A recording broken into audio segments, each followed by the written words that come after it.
Welcome into the Ball Out Podcast. I'm your host, Jordan, here with Russell. Be right, baby. How you doing, son? What's up, Jordan? How you doing today, son? Buddy. Buddy, I'm fine as wine. Finer than frog hair split three ways. I'm ready to talk about some LSU. How about you? Tigers football. Yeah, I'm in for it, man. It's one of my closet teams. I do like LSU. Yeah, I mean, I don't hate them yet. That being said, though, buddy, this one had a good little twist to it this year.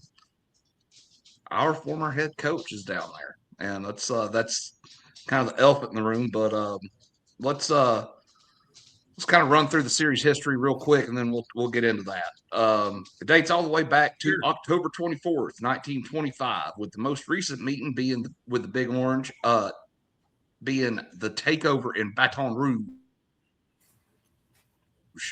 October 8th, 2022, where the Vols were dominant, son. Man, that was a great game, Jordan. Like, I watched that one from start to finish, sitting right on the couch in here. Kicked off at 12. Thought that was a crazy time for that kickoff for that game. And so did the LSU fans. That's all they've said for years. If it would have kicked off later, they would have beat us. I don't think they had a pot to piss in that game, to be honest with you. That team that we had came rolling in there. They were going to win. Didn't matter what time the ball kicked. So, yeah, I hate that game.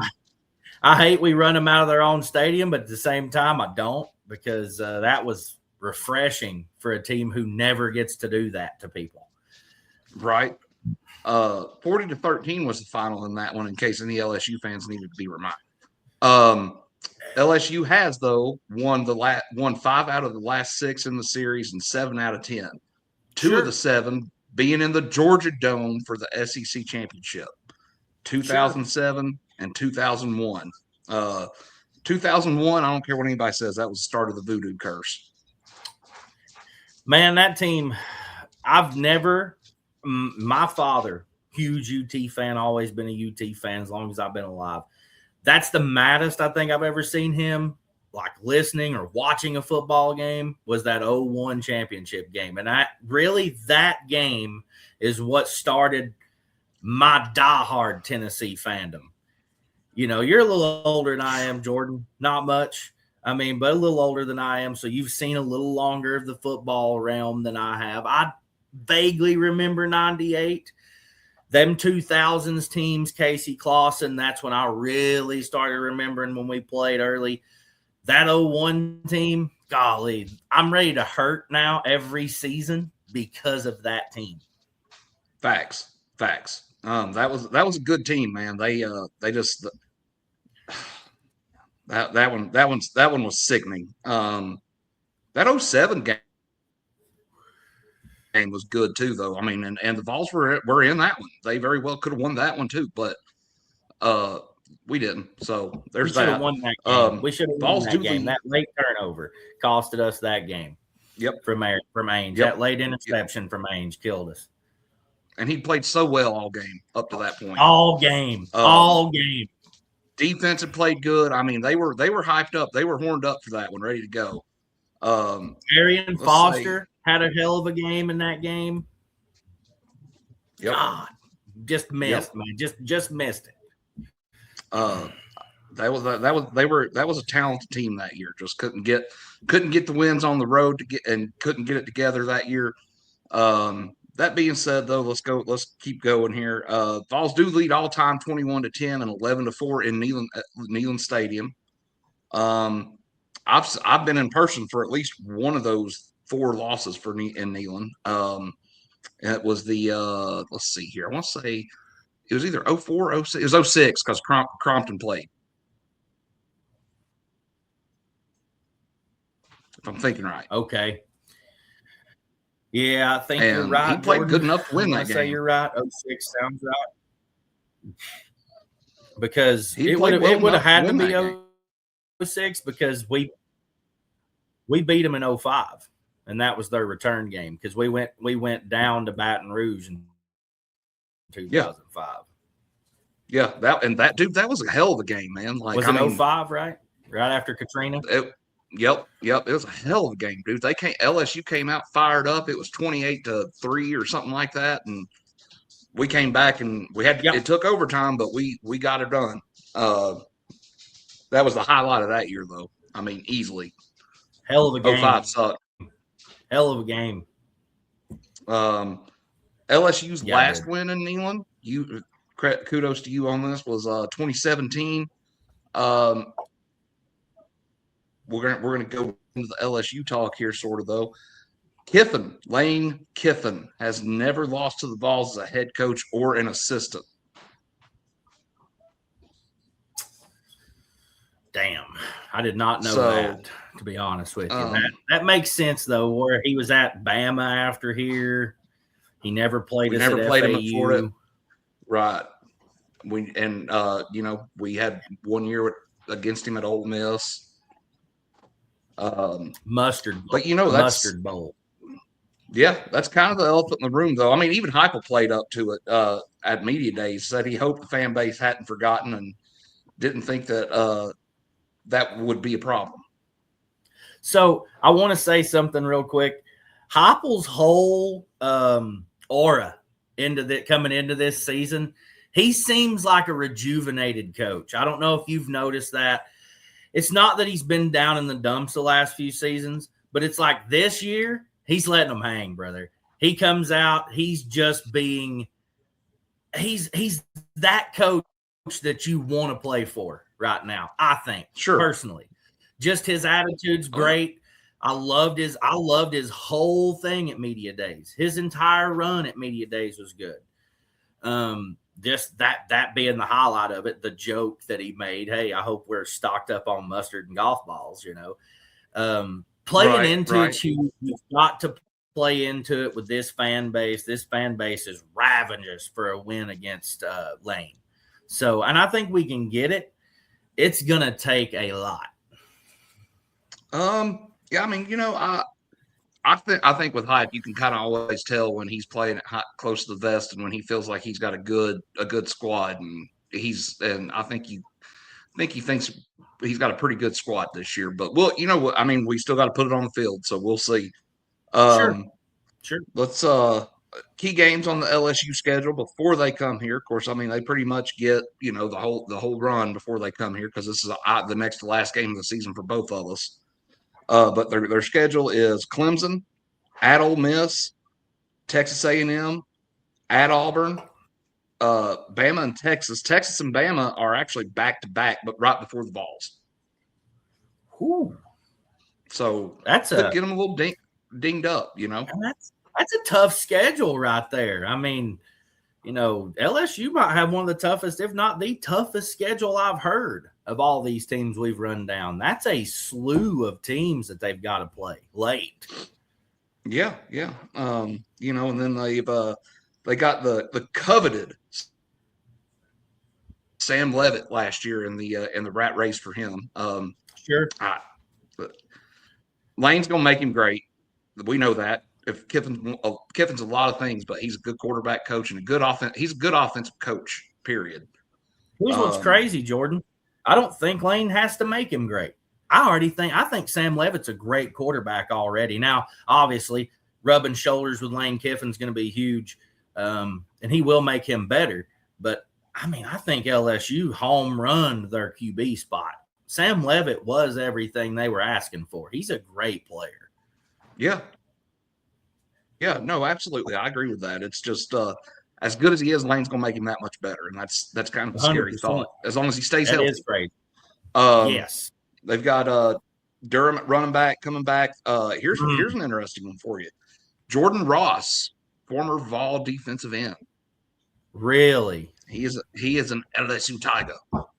I mean, dude, they're Big loaded. Pickup. They're loaded. He's a good player, man. He can play some ball. I mean, Durham's back, though. I didn't know Durham came back. That's a big get back for Lane, because he leaves Kawan Lacey, who I personally think might be the best running back in college football this year. He leaves him at Ole Miss. He's not going to get the same talent-wise out of LSU there that he was out of Kawan Lacey. That's a good return, though. Real good get back for him. Just there's been some, but we kind of talked about it earlier. There's been some wild games in this series, but I think Kiffin's the wild card here. Does he do Kiffin things and lose one he shouldn't before this game? Are we the one that he loses that he shouldn't? Here in the schedule coming in, I think Lane's dropped more than a few. And that ain't no shot at LSU. It's just the fact that they're playing a lot of talented teams. I heard Texas A&M and Texas on that schedule. I don't think they're better than either one of those teams. I heard Bama on that schedule. I do think that they can beat Bama. At the same time, I think in Death Valley too. Oh, yeah, they'll beat Bama. Yeah, I think Lane's got a team here. I don't think that his team is good enough to win a national title this year. I do think that he can get in the playoffs, but I think he's staring at least 2 losses coming into this game against us. I do. I really think he's got at least 2. I can see it. So basically, they're still playing for the playoffs here at this point. I think LSU is. I do too. I think so too. They're either hanging on by a thread or they're, one loss, maybe 2 losses. If there are 2 losses, they're hanging on by a thread. If they've got 1 loss, they've got a mulligan. Still. Yeah, sure. So that being said here, we'll go ahead into the Vols talk here. You got us with 3 losses so far. I have 2. Both of my losses are road games. You've got us dropping the Texas game. This would be a big late win for the Vols, though, man, if they can get it. Hype needs this one, too. He really needs this one. Man, I think that the schedule at home this year is an absolute bar. I mean, it's tough. That's a load of teams that good teams that we have to play at home. Yeah. Versus who we're playing on the road. Like, I feel like our road record can be just about as good as our home record this year. And that's not a shot at Hop. That's not a shot at this team. It's the talent that we're having to play consistently on Saturdays in Neyland. There are a lot of good teams that's coming into this to Neyland this year. LSU is one of them. Texas is one of them. Bama's one of them. And there's question marks on all those teams. Sure. None of those teams are worried about who's starting at quarterback but us. Yeah. That's dangerous. That's dangerous. So it's going to be. I don't know what to expect, but I've got us having a really hellacious home schedule right now, and that's the reason I've got us down for home losses because I really think we can perform well on the road and maybe fall a little bit at home this year. It's I mean, it's whatever's going to happen is going to happen. I don't know. I've said it before. I think the Texas game is going to be the swing game, and I feel like that's one we get just because it's the first big game of the year for us. Neyland will be fired up, but that we've done hatched all that out. I'm wondering how healthy we are for this game, because that's at back end of the schedule, very back end of the schedule. It seems like maybe not this year. Injury bug gets us, and it don't start showing until later on in the year. Well, I mean, we say that. I mean, we're recording this, a couple days after the scrimmage on Saturday, the first scrimmage of the season, and we lost our starting safety. I really think the injury bug's already starting to bite us a little bit. Losing Farouk. It's hard to replace 4 forced fumbles from last year. It's hard to replace that out of your safety spot. Farouk's one of those guys in that room I felt like was a ball hawk and would go out and get the football for you on defense. Now Jim Knowles has to try to replace, I think he had 7 caused turnovers last year by himself. Yeah. So he's having to replace those. And that's hard to replace in 2 weeks of time before the kickoff. That's really hard. So I think the injury bug's already kicking our ass a little bit, to be honest. Especially on defense. I mean, we've lost a couple of linebackers. We've lost Farouk. Farouk's the most notable one, though. I mean, he was a starter. The other two linebackers, I don't think they played much last year. Don't think we would have seen much of them anyway this year.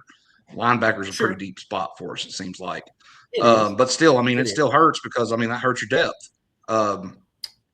But we can't expect Arian Carter and Jeremiah Thielander to play the entire game. No, we're going to wear those boys out and drive them into the ground, and they're not going to be worth anything when we play teams like LSU late in the season. Right. So, yeah, that hurts depth, heavily hurts depth. So, before we get into our final thoughts, score prediction, all that, are we happy where we're at right now this time of the year? I think so. I think we're happy. I mean, even with my record right now at 7-3 here, I think we're happy. I really do. 7-2 right now. No, you're 7-3. 7-3. You're right. My bad.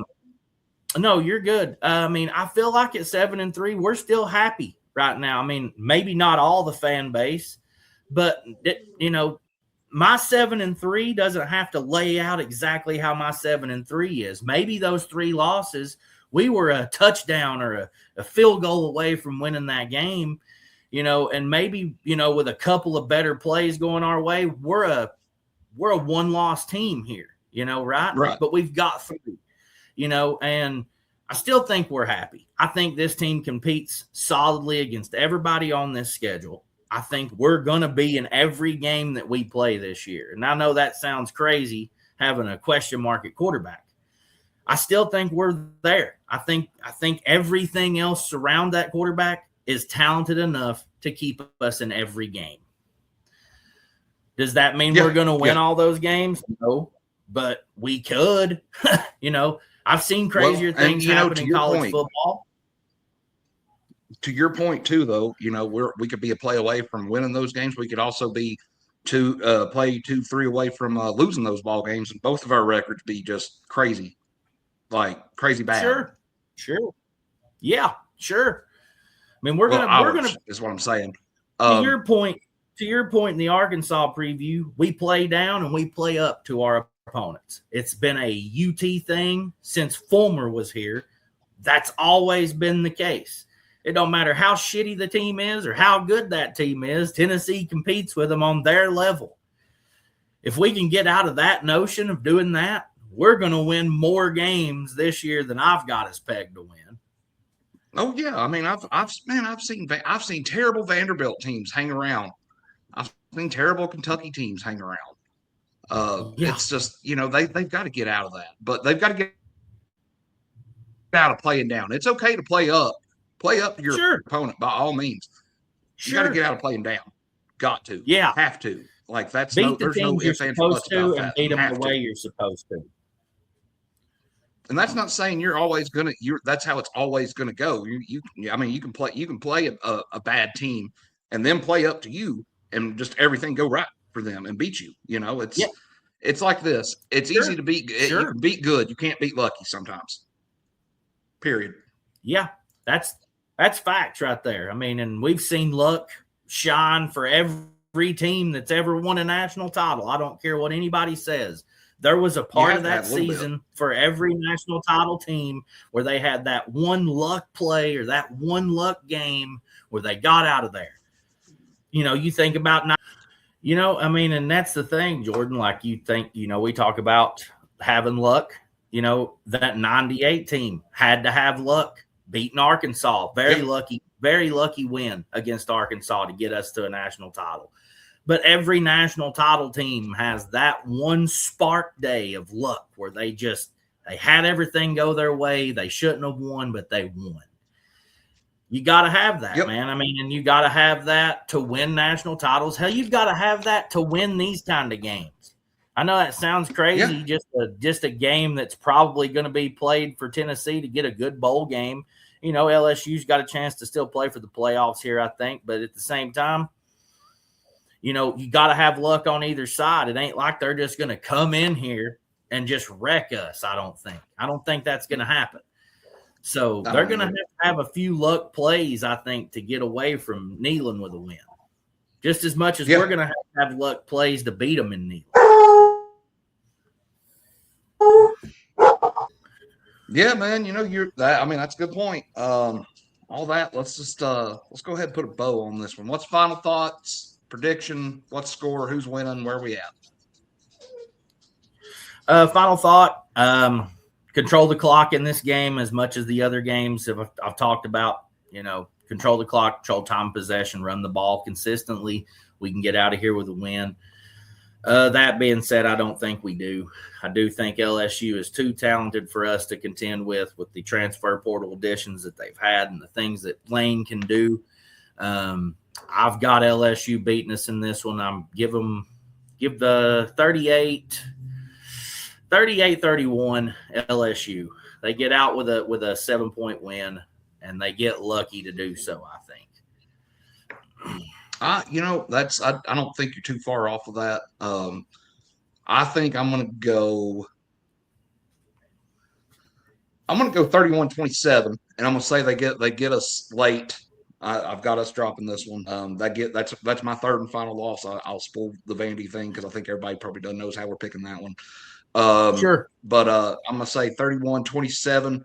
They get it late and have to hold on. We're driving and something happens. We don't get it. You know, that's how I think this goes. But could be a turnover from the freshman quarterback, man. It really could. I mean, I think that could still this one. Yeah, you know, who knows? But maybe we're both, hopefully, and maybe we're both wrong on this one. But let's end this. I do too. I hope I'm dead wrong. I hope I'm dead wrong on every game I pick as a loss. But I know I don't think I will be. That being said, let's end this one how we usually do it, buddy. Go damn Vols. Go damn Vols.